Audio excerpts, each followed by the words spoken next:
ಶಾಂತಿನಿಕೇತನ ಶಿಕ್ಷಣ ಸಂಸ್ಥೆಯ ವತಿಯಿಂದ ಮಾದಕ ವ್ಯಸನ ಮುಕ್ತ ಭಾರತ ಬೃಹತ್ ಜಾಗೃತಿ ರ್ಯಾಲಿಗೆ ಸಂಸದ ರಮೇಶ್ ಜಿಗಜಿಣಗಿ ಚಾಲನೆ ನೀಡಿದರು.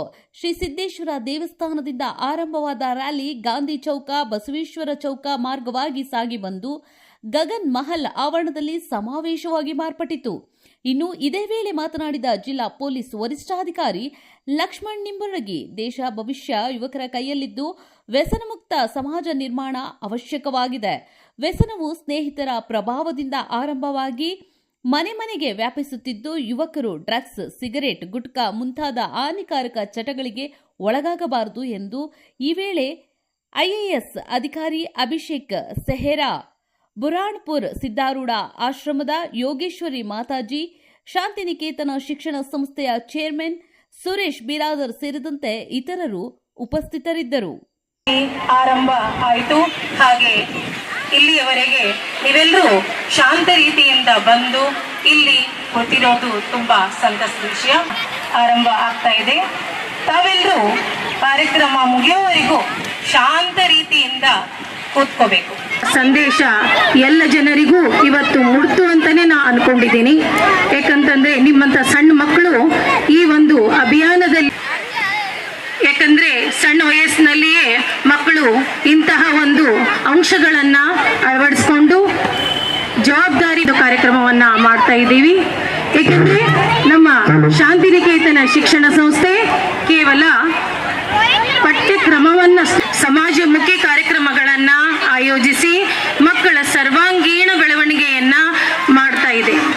ಈ ನಿಟ್ಟಿನಲ್ಲಿ ಹವ್ಯಾಸವನ್ನ ಬೆಳೆಸ್ಕೋಬೇಕು. ಒಳ್ಳೆಯ ಜನರೊಂದಿಗೆ ನಾವು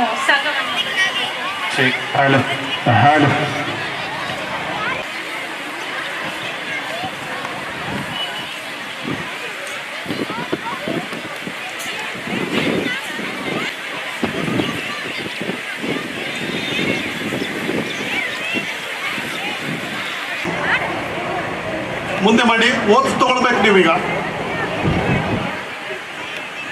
ಇಂದು ದೇವರು, ನನ್ನ ಪಾಲಕರು, ಗುರುಗಳು ಹಾಗೂ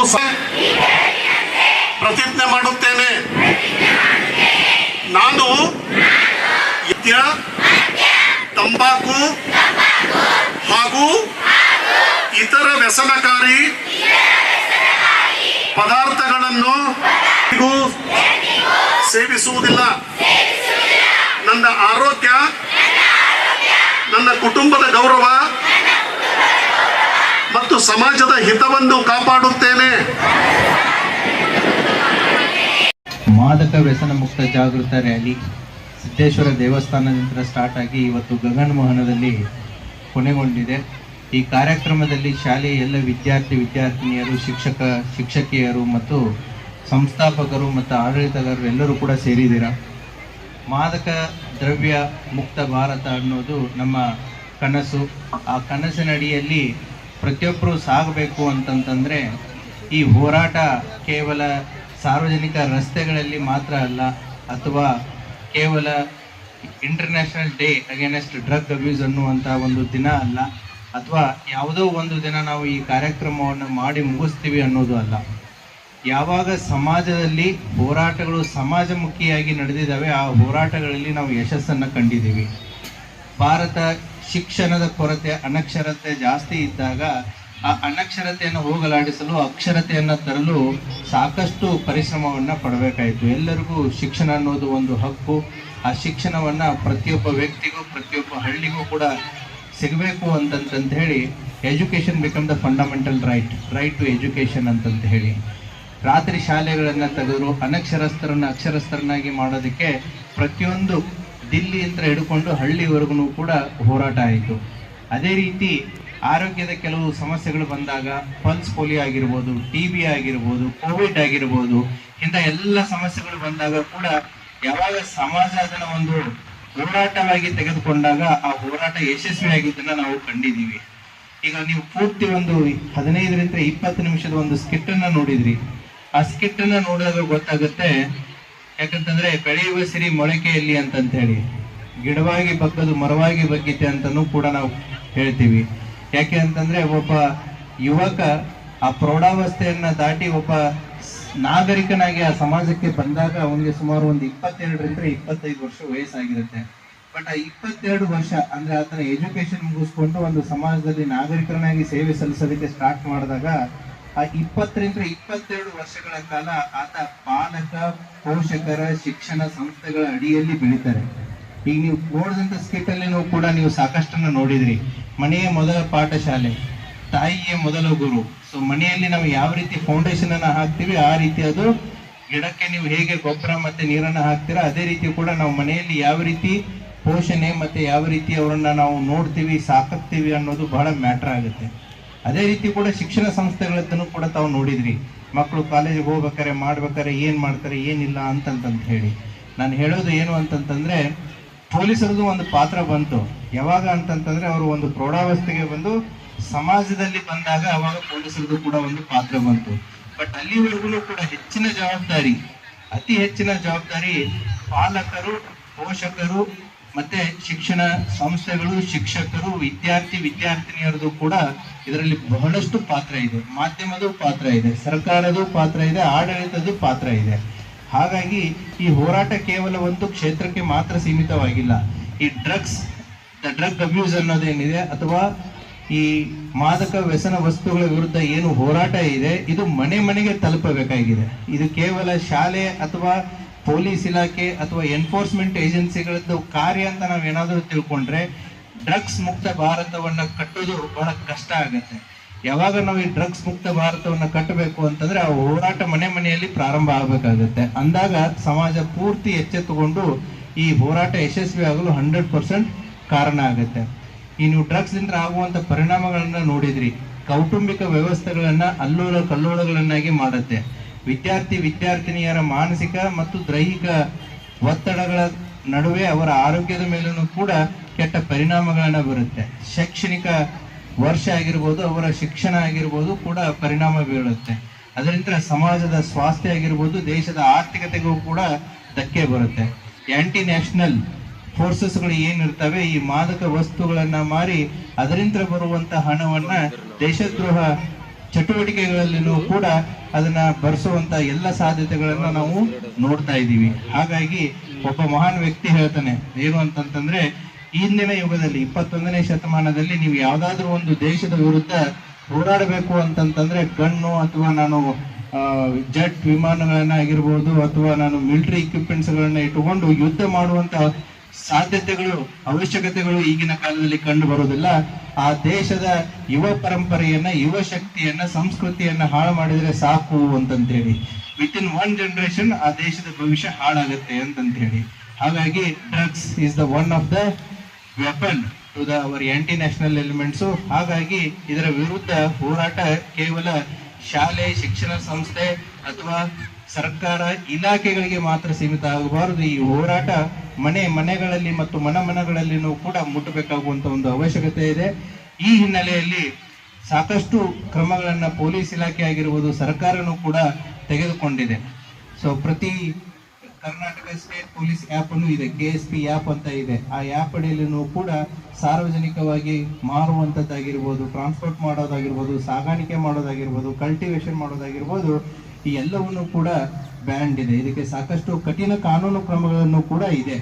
ಆದರೂ ಕೂಡ ಯಾವಾಗ ಅದಕ್ಕೆ ಡಿಮ್ಯಾಂಡ್ ಇರುತ್ತೆ, ಸಪ್ಲೈ ತನ್ನಿಂತಾನೇ ಹುಟ್ಕೊಳ್ಳುತ್ತೆ. ಹಾಗಾಗಿ ಇದು ಡಿಮ್ಯಾಂಡ್ ಅಂಡ್ ಸಪ್ಲೈ ಅನ್ನು ನಾವು ಕಟ್ ಮಾಡುವಂತ ಅವಶ್ಯಕತೆ ಇದೆ. ನಾವು ಸಪ್ಲೈ ಅನ್ನ ಕಟ್ ಮಾಡೋದಕ್ಕೆ ನಾವು ಹೋರಾಟ ಮಾಡಬೇಕಾಗಿದೆ. ಸಮಾಜದಲ್ಲಿರುವಂತ ನಾಗರಿಕರು ತಾವು ಡಿಮ್ಯಾಂಡ್ ಅನ್ನ ಕಟ್ ಮಾಡೋದಕ್ಕೆ ತಾವು ಹೋರಾಡಬೇಕಾಗಿದೆ. ಅಂದಾಗ ಮಾತ್ರ ಇದು ಸಫಲತೆ ಆಗುತ್ತೆ. ಆ ಹಿನ್ನೆಲೆಯಲ್ಲಿ ಇವತ್ತು ಶಾಂತಿನಿಕೇತನ ಗ್ರೂಪ್ ಆಫ್ ಇನ್ಸ್ಟಿಟ್ಯೂಷನ್ಸ್ ದವರು ಸೇರಿ ಈ ಅರ್ಥಪೂರ್ಣವಾದಂತಹ ಒಂದು ಕಾರ್ಯಕ್ರಮವನ್ನು ಹಮ್ಮಿಕೊಂಡಿದ್ದಾರೆ. ಕೇವಲ ಇದು ರ್ಯಾಲಿಯಾಗಿ ಉಳಿಲಾರದ್ರೆ ಇದೊಂದು ರೀತಿ ಅವೇರ್ನೆಸ್, ಒಂದು ನೃತ್ಯದ ಮೂಲಕ ಆಗಿರ್ಬೋದು ಅಥವಾ ಒಂದು ಐತಿಹಾಸಿಕ ಸ್ಥಳದಲ್ಲಿ ಈ ಕಾರ್ಯಕ್ರಮವನ್ನು ಸಂಘಟಿಸಿ ಕೇವಲ ಮಕ್ಕಳಿಗಷ್ಟೇ ಅಲ್ಲ, ಸಾರ್ವಜನಿಕರು ಅವರ ತಂದೆ ತಾಯಿಯವರಿಗೂ ಕೂಡ ಈ ಮೆಸೇಜ್ ಅನ್ನ ತಲುಪುವುದರಲ್ಲಿ ತಾವು ಯಶಸ್ವಿಯಾಗಿದ್ದೀರಾ. ಈ ಕಾರ್ಯಕ್ರಮ ಹಮ್ಮಿಕೊಂಡಂತ ತಮಗೂ ಕೂಡ ನಾನು ಧನ್ಯವಾದಗಳನ್ನ ತಿಳಿಸ್ತಾ ನನ್ನ 2 ಮಾತುಗಳನ್ನ ಮುಗಿಸ್ತೀನಿ. ಎಲ್ಲ ವಿದ್ಯಾರ್ಥಿಗಳಿಗೂ ತಮಗೆ ತಾವೇ ಜೋರಾಗಿ ಚಪ್ಪಾಳೆಯನ್ನ ತಟ್ಕೋಬೇಕು. ಯಾಕೆ ಅಂತಂತಂದ್ರೆ ಇಂಥ ಬಿಸಿಲಲ್ಲಿ ತಾವು ಇಷ್ಟೊಂದು ಶಾಂತಿ ರೀತಿಯಿಂದ ಕೂತ್ಕೊಂಡಿದ್ದೀರಾ. ಆ ಕೂತ್ಕೊಳ್ಳೋದಕ್ಕೆ ಕಾರಣ ನಿಮ್ಮ ಟೀಚರ್ ಕೈಯಲ್ಲಿರುವಂತ ಬಡಿಗೆನೂ ಕಾರಣ ಅಂತ ನನಗೆ ಗೊತ್ತಿದೆ. ಸೊ ಹಾಗಾಗಿ wish you all the best. Thank you. ಈ ಒಂದು ನಮ್ಮ ಶಾಂತಿನಿಕೇತನ ಸಮೂಹ ಶಿಕ್ಷಣ ಸಂಸ್ಥೆ ಹಾಗೂ ಕಿತ್ತೂರು ರಾಣಿ ಚೆನ್ನಮ್ಮ ಉತ್ಸವ ಸಮಿತಿ ವತಿಯಿಂದ ಈ ಮಾದಕ ವಸ್ತುಗಳ ಮುಕ್ತ ಭಾರತ ಇದರ ಒಂದು ಜಾಗೃತಿಯ ರ್ಯಾಲಿ ಈಗಾಗಲೇ ಸಿದ್ದೇಶ್ವರ ದೇವಾಲಯದಿಂದ ಈ ಗಗನ್ ಬಹಲದವರೆಗೆ ತಾವೆಲ್ಲ ಬಹಳ ಅಭೂತಪೂರ್ವವಾದಂತಹ ಮತ್ತು ಜನರಿಗೆ ಸ್ಪಂದಿಸ್ತಕ್ಕಂತಹ ಅರ್ಥಪೂರ್ಣವಾದಂತಹ ಈ ರ್ಯಾಲಿಯನ್ನ ಮಾಡಿಕೊಂಡು ನೀವೆಲ್ಲರೂ ಇಲ್ಲಿ ಆಗಮಿಸಿದ್ದೀರಿ. ಈ ಒಂದು ಸಮಾರಂಭದ ನಮ್ಮ ಮುಖ್ಯ ಅತಿಥಿಗಳಾಗಿ ಆಗಮಿಸಿದಂತಹ ನಮ್ಮ ವಿಜಯಪುರದ ವರಿಷ್ಠಾಧಿಕಾರಿಗಳಾದಂತಹ ಲಕ್ಷ್ಮಣ್ ನಿಂಬರ್ಗಿ ಸಾಹೇಬ್ರೆ ಮತ್ತು ಈ ಒಂದು ಸಮಾರಂಭದ ದಿವ್ಯ ಸಾನ್ನಿಧ್ಯವನ್ನ ವಹಿಸಿದಂತಹ ಯೋಗೇಶ್ವರಿ ಮಾತಾಜಿಯವರ ಪಾದಗಳಲ್ಲಿ ನಮಸ್ಕರಿಸಿ, ಅದೇ ರೀತಿ ನಮ್ಮ ಈ ಒಂದು ಸಮಾರಂಭದಲ್ಲಿ ಭಾಗವಹಿಸಿದಂತಹ IAS ವರಿಷ್ಠಾಧಿಕಾರಿ ಮತ್ತು ಪ್ರೊಬೇಷನರಿ ಆದಂತಹ ಅಭಿಷೇಕ್ ಸಾಹೇಬ್ರೆ, ಈ ಒಂದು ಈ ಗಗನ್ ಮಹಲ್ನಲ್ಲಿ ಕಾರ್ಯಕ್ರಮವನ್ನು ಮಾಡಲಿಕ್ಕೆ ಅವಕಾಶವನ್ನು ಕೊಟ್ಟಂತಹ ಆರ್ಕಿಯಾಲಜಿಕಲ್ ಡಿಪಾರ್ಟ್ಮೆಂಟ್ ದ ಮುಖ್ಯಸ್ಥರಾದಂತಹ ವಿಜಯ್ ಕುಮಾರ್ ಅವರೇ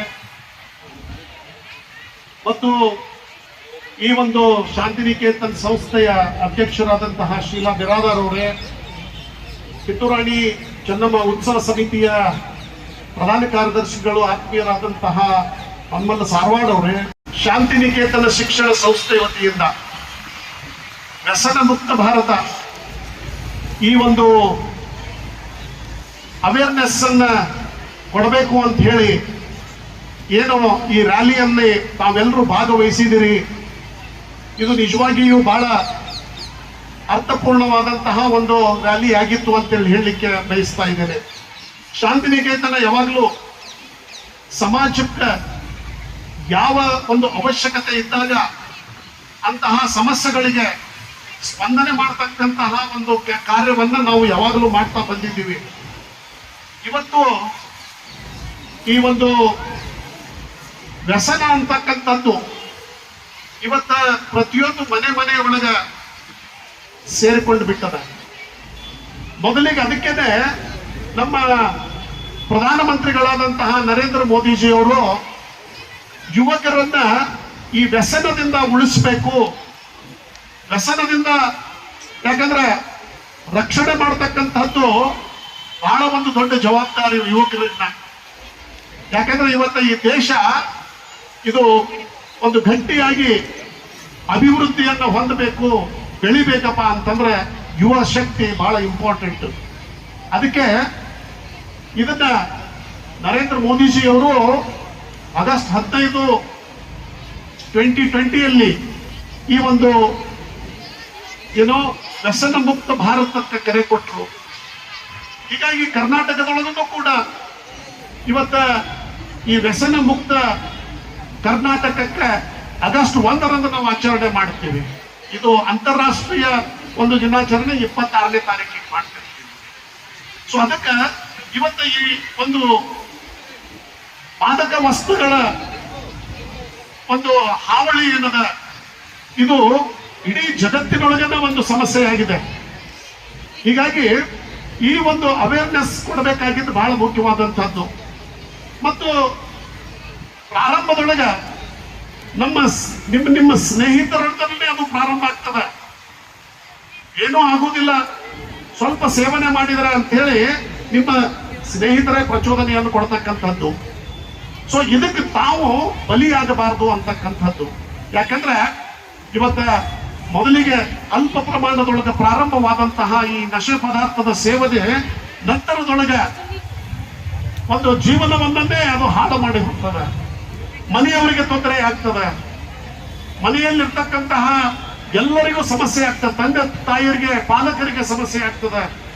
ಹೀಗಾಗಿ ಈ ಒಂದು ಜನರು ಇದರಿಂದ ತಮ್ಮ ಭವಿಷ್ಯವನ್ನ ಕಳೆದುಕೊಳ್ತಕ್ಕಂತಹ ಒಂದು ಪರಿಸ್ಥಿತಿ ನಿರ್ಮಾಣವಾಗ್ತದೆ ಅಂತ ಹೇಳಲಿಕ್ಕೆ ಬಯಸ್ತಾ ಇದ್ದೀನಿ.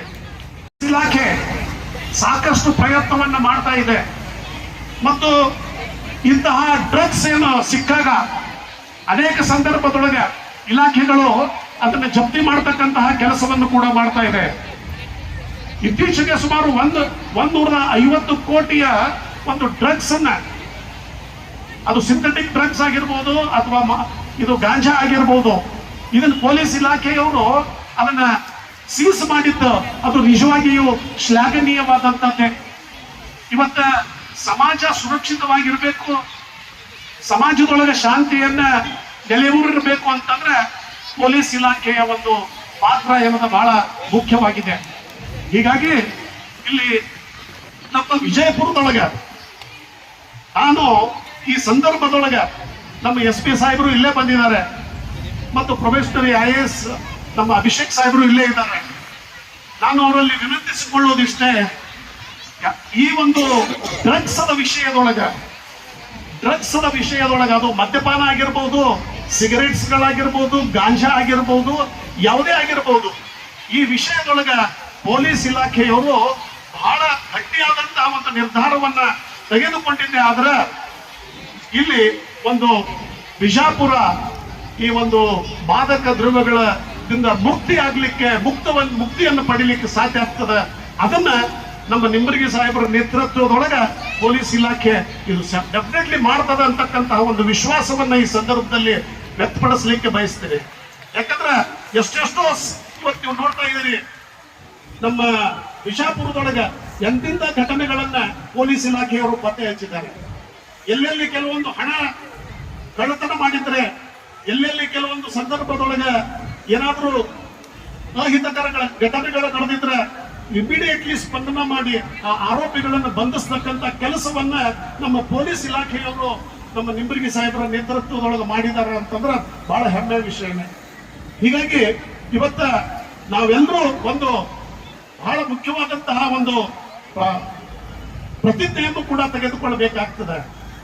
ನಾವು ನಮ್ಮ ಜೊತೆಗೆ ನಮ್ಮ ಸ್ನೇಹಿತರು ಯಾರೂ ಈ ಒಂದು ವ್ಯಸನಕ್ಕೆ ಬಲಿ ಆಗುವುದಿಲ್ಲ ಮತ್ತು ಈ ಒಂದು ಭಾರತವನ್ನ ವ್ಯಸನ ಮುಕ್ತವನ್ನಾಗಿ ಮಾಡ್ತೀವಿ ಅಂತ ಹೇಳಿ ನೀವೆಲ್ಲರೂ ಒಂದು ಗಟ್ಟಿಯಾದಂತಹ ಒಂದು ನಿರ್ಧಾರವನ್ನ ನೀವೆಲ್ಲ ಮಾಡಿದಾಗ ಇಡೀ ನಿಮ್ಮ ಮನೆಯೂ ಕೂಡ ಒಂದು ಒಳ್ಳೆಯದಾಗ್ತದೆ. ಮನೆಯ ಒಂದು ನಿಮ್ಮ ಪಾಲಕರಿಗೆ, ನಿಮ್ಮ ಸಹೋದರ ಸಹೋದರಿಯರಿಗೆ, ನೆರೆಹೊರೆಯವರಿಗೆ, ಸಮಾಜಕ್ಕೆ ಇದೊಂದು ದೊಡ್ಡ ಕೊಡುಗೆ ಆಗ್ತದ ಅಂತ ಹೇಳಿ ಈ ಸಂದರ್ಭದಲ್ಲಿ ಹೇಳಿ ನಾನು ಹೆಚ್ಚಿನ ಸಮಯವನ್ನು ತೆಗೆದುಕೊಳ್ಳದೆ ಈ ಒಂದು ಸಂದರ್ಭದಲ್ಲಿ ಮಾತನಾಡಲಿಕ್ಕೆ ಅವಕಾಶ ಕೊಟ್ಟಂತಹ ತಮ್ಮೆಲ್ಲರಿಗೂ ನನ್ನ ಅನಂತ ಧನ್ಯವಾದಗಳನ್ನು ಹೇಳಿ ನನ್ನ ಮಾತುಗಳನ್ನು ಮುಗಿಸ್ತೀನಿ. ಜೈ ಹಿಂದ್, ಜೈ ಕರ್ನಾಟಕ.